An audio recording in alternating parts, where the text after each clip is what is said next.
Hello everyone and welcome back to my channel. मैं हूँ ईशा राजपूत और आप सबका स्वागत है मेरे इस ब्यूटीफुल यूट्यूब चैनल पे, जहाँ पे हम बात करते हैं regarding law of assumption, manifestation and self development, ताकि आप क्रिएट कर सकें अपनी desired life by thinking consciously. क्या आप भी बार बार ब्रेकअप एंड पैचअप के पैटर्न में फंस चुके हो, या फिर आप हर बार एक नए रिलेशनशिप में जाते हो और उसका भी एंड आपके पुराने रिलेशनशिप जैसा ही होता है, एंड आप अपने आप से पूछ रहे हो कि यार मेरे साथ ऐसा क्यों हो रहा है, बार बार एक जैसा पैटर्न क्यों रिपीट हो रहा है। अगर आप जानना चाहते हो कि ऐसा क्यों हो रहा है तो इस वीडियो को एंड तक ज़रूर देखना। उससे पहले मैं बता दूं कि मेंबर्स ओनली का कंटेंट है मेरा, जहाँ पे I collectively coach for law of assumption to my members only. मैंने वहाँ पे वीडियोस स्ट्रक्चरली पोस्ट किए हैं। आप मेंबर्स ओनली ज्वाइन करने के बाद फर्स्ट वीडियो से स्टार्ट करो एंड लास्ट वीडियो तक जाइए। लास्ट एज इन जो सबसे ऊपर होगा, जो सबसे लेटेस्ट पोस्ट किया होगा। अब आप बोलोगे कि ईशा आप मुझे ये क्यों बता रहे हो। बिलीव मी, जितना भी law of assumption, law of attraction का कंटेंट है, उससे हज़ार गुना बेटर ये कंटेंट है। आप देख सकते हो मेरे जितने भी मेंबर्स ओनली के मेंबर्स हैं, उनके कमेंट्स पढ़ सकते हो। आप देख सकते हो कि उन्हें एक्चुअल में अपनी डिज़ायर अभी फील हो रही है। They are able to feel the shift. आपके सामने आपके ट्रिगर्स हो, 3D मेस्ड अप हो, लेकिन आप बिल्कुल भी घबराओ ना। ऐसे बेनिफिट्स मेरे मेंबर्स ओनली को मिले हैं। ऐसे बेनिफिट्स मेरे क्लाइंट्स फील कर पाते कि ईशा हमारे सामने हमारा ट्रिगर होता है और हमें फ़र्क ही नहीं पड़ता। कितना अमेजिंग है, सोचो जिस चीज़ से आप डरते हो उससे आपको डर ही नहीं लग रहा। अगर आप भी ऐसे अपनी लाइफ बदलना चाहते हो, आप मेरे साथ कोचिंग कर सकते हो, या एक अफोर्डेबल ऑप्शन है कि आप मेंबर्स ओनली ज्वाइन कर सकते हो और उनकी वीडियोस देख के you can manifest the desires of your dream. So go ahead and अगर आपको ज्वाइन करना है तो फर्स्ट लिंक है डिस्क्रिप्शन में, आप उस पर क्लिक करके ज्वाइन कर सकते हो। Now let's come back to the topic of you being in a pattern where you feel stuck. अगर आप उन लोगों में से हो जो ये सोचते हो कि अचानक से लॉ ऑफ अजम्पशन या लॉ ऑफ अट्रैक्शन की वीडियोस देखते देखते अचानक से कुछ ऐसा होगा जिससे मुझे सब कुछ समझ आ जाएगा, पता नहीं ऐसी कौन सी बिजली मेरे सर पे गिरेगी कि मैं अचानक से अपनी डिज़ायर फील कर पाऊँगा, तो ऐसा नहीं होने वाला। अगर आप एक पैटर्न में स्टक हो और आपको ऐसा लगता है कि यार मैं कैसे निकलूं, और आपको समझ नहीं आ रहा, बार बार अटेम्प्ट्स करते हो, 3-4 दिन चलता है वो सब, 1 हफ्ता 2 हफ्ता, और उसके बाद you again get stuck into your own patterns. अब यूजुअली जब हम एस पी रिलेटेड बात कर रहे हैं इस वीडियो में स्पेसिफिकली, अगर आप स्पेसिफिक पर्सनस को देखें तो यूजुअली अगर आपको ऐसा फील होता है कि ये पर्सन मेरी औकात से बाहर है, this person is way out of our league, या हमें अगर ऐसा लगता है कि यार ये पर्सन तो बहुत ब्यूटीफुल है, ये हमें क्यों अटेंशन देगा, ये हमारे साथ क्यों रहना चाहेगा, या अगर आपको ऐसा लगता है कि आपका स्पेसिफिक पर्सन कुछ ऐसा इंसान है जो आप एक्चुअल में एडमायर करते हो कि यार काश मैं भी अपनी लाइफ ऐसे जी सकती या जी सकता, राइट। अब मतलब कुछ ऐसी चीज़ें, जैसे आपको लग सकता है कि आपके स्पेसिफिक पर्सन थोड़ा फ्री रहते हैं, टेंशन नहीं लेते ज़्यादा, तो आप उसमें उनमें वो क्वालिटी एडमायर करते हो कि यार ये इतना आसानी से कैसे रह लेता है, मतलब इतना सब कुछ कैसे कर लेता है विदाउट थिंकिंग, विदाउट वरिंग, तो वो आप चीज़ उस पर्सन में एडमायर करते हो सकते हो। या फिर आपको ऐसा लगता हो कि यार ये तो बहुत अच्छा अर्न करता है, राइट, या करती है, और विदाउट एनी वरी, मतलब इसकी लाइफ में फिनेंशियल स्टेबिलिटी है, तो वो आप अपने लिए एडमायर करते होंगे कि काश मैं अगर इसके साथ रहूं तो शायद मुझे भी सीखने को मिल जाए कुछ। या आप ऐसे देखते हो कि यार ये बहुत हेल्दी है, बहुत फिट है, तो आप उन क्वालिटीज़ की वजह से उन्हें चेज़ करते हो जो आप एक्चुअल में अपने लिए एडमायर करते हो। आप चाहते हो कि वो क्वालिटीज़ आप में हो।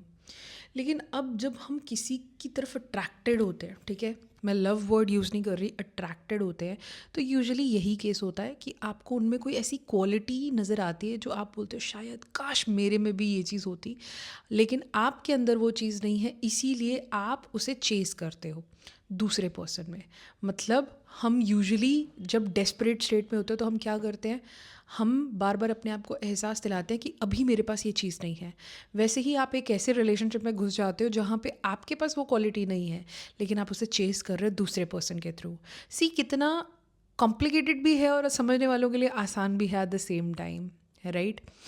अब देखो, जब आप अपनी लाइफ में मेस्ड अप होंगे, ठीक है, आपको लग रहा होगा आपका करियर कहीं नहीं जा रहा, आपकी स्टडीज़ अच्छी नहीं चल रही, या आपका एग्ज़ाम क्लियर नहीं हो रहा, या आपका वेट लॉस नहीं हो रहा, ठीक है, या आप अर्न ही नहीं कर पा रहे कुछ भी, और आपके फैमिली के साथ रिलेशनशिप्स भी ख़राब है। तो यूजुअली ऐसे ही टाइम पे मतलब कहीं ना कहीं हमारी लाइफ में एक गड़बड़ चलती है जो हमारे रिलेशनशिप पे अफेक्ट करती है। अब यूजुअली जैसे स्टडीज़ का है, ठीक है, बहुत सारे बच्चे कॉम्पिटिटिव एग्ज़ाम्स दे रहे हैं और बहुत सारे बच्चे उसी टाइम पे रिलेशनशिप में भी हैं। तो सपोज़ अगर एक कॉम्पिटिटिव एग्ज़ाम देने वाला बच्चा एक रिलेशनशिप में है जहाँ पे दूसरा पर्सन थोड़ा स्टेबल है, उसको ज़्यादा टेंशन नहीं है, तो वो हमेशा ऐसे पर्सन के साथ बैठना चाहेगा जो उसे अपनी प्रॉब्लम्स के बारे में याद ना दिलाए, राइट, उसे अपनी प्रॉब्लम्स के बारे में भुला दे। और यूजुअली हम क्या करते हैं, कोई ऐसा पर्सन जो लाइफ में बड़ा फ्री हो उसके साथ बैठ के उसके बारे में जानने की कोशिश करते हैं कि यार ये कैसे इतना फ्री माइंडेड रहता है या रहती है, राइट। एंड मतलब बेसिकली आप अपने अंदर एक ना वो एक अजीब सी फीलिंग होती है, एक अजीब सी बेचैनी होती है जिसके साथ आप बैठना नहीं चाहते, आप उससे भाग रहे होते हो, ठीक है, आप उससे लिटरली एस्केप ढूंढ रहे होते हो कि मैं कैसे इस चीज़ को फ़ील करना बंद करूँ, क्योंकि आपको वो फीलिंग फ़ील नहीं करनी है, वो बहुत अनकंफर्टेबल होती है, वो बहुत सैड भी फील कराती है, डिप्रेसिंग फील कराती है, और आपको फोमो फील कराती है, फियर ऑफ मिसिंग आउट, कि पता नहीं मैं क्या मिस कर रहा हूँ या कर रही हूँ। और इसीलिए जब आप ऐसी डेस्परेट और अनईजी फीलिंग में वाइब्रेट कर रहे होते हो और आपकी लाइफ में कोई स्पेसिफिक पर्सन आया जिसको देख के ना आपको बहुत प्यार महसूस होता है, तो आप क्या करते हो, जो प्यार की स्टेट पे आप वाइब्रेट करते हो उस पर्सन के साथ, आप उस टाइम पे कम्प्लीटली प्रेजेंट होते हो, आप वरी के बारे में नहीं सोच रहे होते, ना पास्ट ना फ्यूचर ना ही कोई अननेसेसरी थॉट्स, आप बस उसके साथ होते हो और वो आपको अच्छा महसूस कराता है या कराती है। क्यों? क्योंकि आप लव स्टेट में वाइब्रेट कर रहे होते हो, जो कि हमारी नेचुरल स्टेट है। लेकिन जब हम डेस्परेशन में होते हैं तब हम स्पेसिफिक पर्सन को एक ज़रिया बना लेते हैं कि सिर्फ यही एक ज़रिया है जिससे मैं लव स्टेट पे वाइब्रेट कर सकती हूँ। सिर्फ उसी पर्सन को हम प्रेजेंट में रहने का ज़रिया बना लेते हैं, जो कि बहुत गलत है, क्योंकि प्रेजेंट में रहना तो हमारी नेचुरल स्टेट है। हम तो पैदा वैसे हुए थे। एक बच्चा कितना हाईली अवेयर पैदा होता है, क्या वो पैदा होते ही सोचना शुरू कर देता है मैं कहाँ आ गया हूँ, मैं क्या कर रहा हूँ, बोलना शुरू कर देता है? नहीं, वो सिर्फ एग्जिस्ट करता है। बिल्कुल वैसे ही प्रेजेंट में रहना आपका नेचुरल बर्थ राइट है, मतलब आपकी फैक्ट्री सेटिंग है कि आप प्रेजेंट में रहो। लेकिन जब आप उस पर्सन के साथ बैठते हो, पहले तो आप प्रेजेंट में आते हो, दूसरा आप लव स्टेट पे वाइब्रेट करते हो, क्योंकि प्रेजेंट में रहते हुए बहुत बार हमारा मूड नॉर्मल भी होता है, राइट, लेकिन आप लव स्टेट पे वाइब्रेट करते हो और आपको बहुत अच्छा लगता है, आप इमेजिन करना शुरू कर देते हो, ये सोचते हो वो सोचते हो। लेकिन आप कभी दिन में अगर सपोज़ आप उनसे एक बार मिलते हो तो आप 1 घंटा लव स्टेट पे वाइब्रेट करोगे, बाकी 23 आवर्स आप अपनी लाइफ में जो डेस्परेशन फील कर रहे हो उसी स्टेट पे वाइब्रेट करोगे। इसीलिए आप में बहुत ज़्यादा रेजिस्टेंस होती है, और फिर धीरे धीरे जब वो डेस्परेशन आपको ओवर पावर कर लेती है, वो वेल्म कर लेती है, आप में इस बात का डर आ जाता है कि यार ये पर्सन मुझे छोड़ ना दे, ये मुझे क्यों ही प्यार करेगा। और आप अपनी बाकी इनसिक्योरिटीज़ के साथ अपने आप को जोड़ लेते हो, जैसे वेट, वही क्वालिटीज़ जो आप उनमें एडमायर करते हो, वेट या हो गया मनी, या हो गया लुक्स, या हो गया social circle, what ever, travelling, कुछ भी हो सकता है। वही क्वालिटीज़ पे घूम फिर के बात आ जाती है कि यार ये पर्सन मुझसे क्यों ही बात करेगा, या ये तो मुझे छोड़ देगा या छोड़ देगी। एट द एंड आप अपनी डेस्परेशन से ऐसे लिंक कर देते हो अपनी इनसिक्योरिटीज़ को जैसे वो बिलीफ ही बन चुके हैं आपके, और एक्चुअल में बन भी चुके होते हैं। और इसीलिए फिर आप डेस्परेट स्टेट में वाइब्रेट करते करते करते आप सबकॉन्शियसली मैनिफेस्ट करना शुरू करते हो कि जो डर आपको होता है ना कि कहीं मैं अकेला ना रह जाऊं या अकेली ना रह जाऊं, उस डर से आप अपना ब्रेकअप मैनिफेस्ट करते हो, क्योंकि आप उसे फेस नहीं करते, क्योंकि आप डरते हो कि अगर ये हो गया तो मैं क्या करूँगा, मैं क्या करूँगी।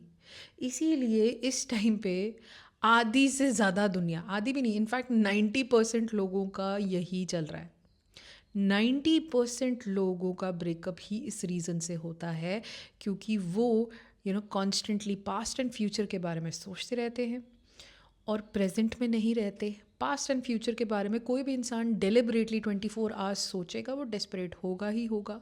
और जैसे ही डेस्परेट होंगे आप, आपकी जो इनसिक्योरिटीज़ होंगी, आप उन्हीं के थ्रू अपना ब्रेकअप मैनिफेस्ट कर लोगे अपने हिस्पी के साथ।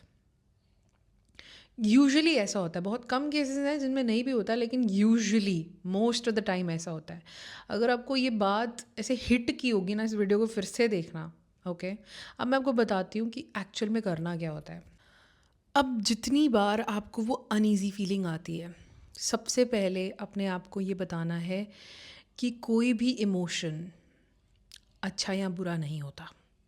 वो हम हैं जिन्होंने इसे मतलब दिया है कि ये अच्छा है, ये बुरा है। बट एक इमोशन के साथ, चाहे वो अच्छा हो चाहे बुरा हो, हम इन इमोशंस के साथ पैदा होते हैं।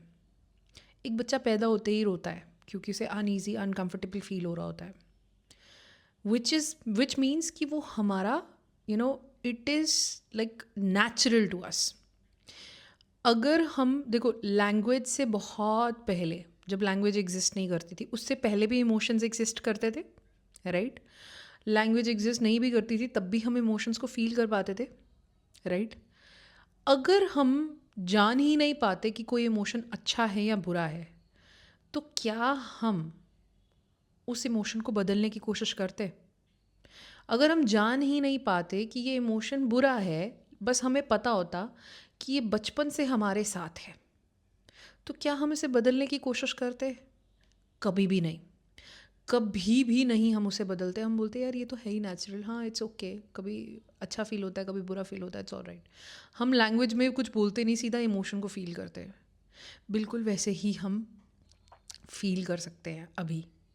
अगर आप उस अनईजी इमोशन में अपने आप को सरेंडर कर दो, अगर आपको ऐसा फील होता है ना कि जब आप अनईजी इमोशन में खुद को डुबाते हो तो आपको ऐसा लगता है कि आपके चीथड़े उड़ गए हैं, आपके टुकड़े हो रहे हैं, you let that feeling come to you.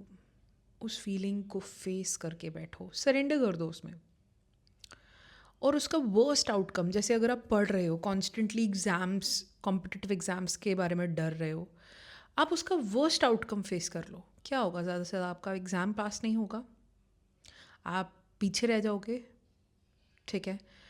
अगर एसपी का हो गया, क्या होगा? ज़्यादा से ज़्यादा आपको छोड़ देगा, उसकी कहीं और शादी हो जाएगी। ज़्यादा से ज़्यादा सबसे worst case scenario, you will die. सबसे वर्स्ट केस सिनेरियो कि आप मर जाओगे। हर एक चीज़ में, कॉम्पिटिटिव एग्ज़ाम में अगर आप नहीं पास हुए तो आपको इतना बुरा होगा कि आपको अपनी वर्थ महसूस नहीं होगी, सब आपको ताने मारेंगे, आपसे वो बर्दाश्त नहीं होगा, आपको डर लगता है उस चीज़ से। आप उसे एक्सेप्ट कर लो कि ठीक है, अभी तक अगर वैसे भी ताने बज ही रहे हैं, जो जिस भी चीज़ से आप डरते हो ना इस टाइम पे, वो चीज़ आप मानो या ना मानो आपके आसपास के लोगों के दिमाग में चल रही है इस टाइम पे। सो ऑलरेडी आप अपना डर जी रहे हो। इससे बुरा हो ही क्या सकता है? इससे बुरा कुछ हो ही नहीं सकता। सो फिर डरने की तो कोई बात ही नहीं है ना, क्योंकि आपके पास वो है ही नहीं इस टाइम पे। आपके पास ना तो आपने अभी इस टाइम पे कॉम्पिटिटिव एग्ज़ाम क्लियर किया है, ना ही आपने एसपी के साथ शादी की है, ना ही आपने मनी मैनिफेस्ट किया है, ना ही आपने वेट लॉस मैनिफेस्ट किया। तो डरने की क्या बात है? जो है ही नहीं उसके बारे में खो देने का कैसा डर? वर्स्ट केस सिनारियो यही होगा कि जो आपको चाहिए वो नहीं मिलेगा। तो क्या हो जाएगा? अभी तक जी नहीं रहे थे क्या? बचपन से लेके अभी तक क्या आपके पास वो डिज़ायर हर वक्त थी? नहीं। वो आ भी जाएगी तो आपकी लाइफ में ज़्यादा चेंजेस नहीं आएंगे। आपको लगता है कि होगा, लेकिन आज आके आप जहाँ अभी हो, अगर आप अपने रूम में हो, ऑफिस में हो, यूजुअली आप वहीं रहोगे। हाँ, हो सकता है आपका ऑफिस बदल जाए, लेकिन आपका प्रोसेस, आपका रहने का तरीका, रहना आप अपने साथ ही रहोगे। 24/7 आप सिर्फ अपने साथ रह सकते हो। इसीलिए जो क्वालिटीज़ आप दूसरों में एडमायर करते हो, आप ये सोचो कि यार ये क्वालिटी मैं खुद में कैसे ला सकता हूँ। आप अपने आप को इंटरेस्टिंग बना सकते हो, लेकिन पहले डेस्परेट स्टेट को छोड़ना होगा, और डेस्परेट स्टेट को छोड़ने के लिए आपको अपना वर्स्ट फियर फेस करना होगा। वर्स्ट फियर जितना भी बुरा हो सकता है उसे फेस करना ही करना होगा। जब आप उस फीलिंग में बैठना शुरू कर दोगे, सपोज़ आप उस फीलिंग से बहुत सालों से भाग रहे थे, अब वो फीलिंग 2-3 महीने हो गए हैं, 2-3 महीने तो नहीं लेगा वो, 2-3 हफ्ते हो गए हैं, आप उस फीलिंग में अपने आप को डुबा रहे हो, डुबा रहे हो, डुबा रहे हो। आप कॉन्स्टेंटली अगर पूरा फोकस उस चीज़ पे लगाओगे कि मैंने सरेंडर कर दिया है, जो होगा देखा जाएगा, आप नोटिस करोगे 2-3 वीक्स के बाद ना आप में खुद वो फीलिंग चली जाएगी।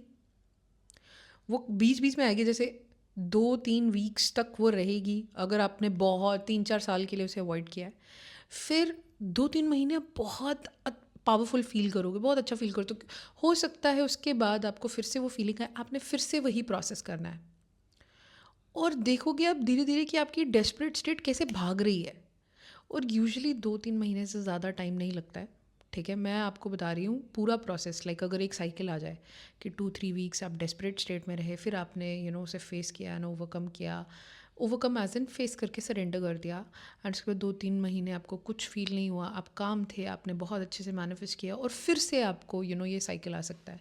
तो घबराना नहीं है, this is a part of your life, because we were born this way, we were born with emotions, वो नेचुरल है। उसमें अगर आप सरेंडर कर दोगे ना, तो आपको ना यू नो उससे डर लगना बंद हो जाएगा। आपको बाकी सब में इंटरेस्ट छोड़, मतलब आप खुद ही छोड़ दोगे, आपका खुद में इंटरेस्ट जाग जाएगा।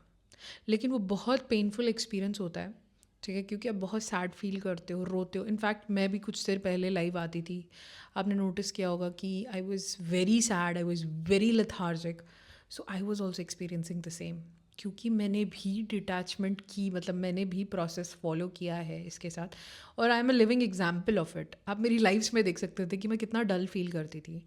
अब धीरे धीरे धीरे वही चीज़, कल मुझे कमेंट आया था कि Isha, right now I feel कि तुम्हारी एनर्जी चेंज हो रही है, बिकॉज आप जब डेस्परेट स्टेट से निकलते हो, you naturally start feeling the natural traits of your self, जो बाय बर्थ आपकी फैक्ट्री सेटिंग्स है, राइट।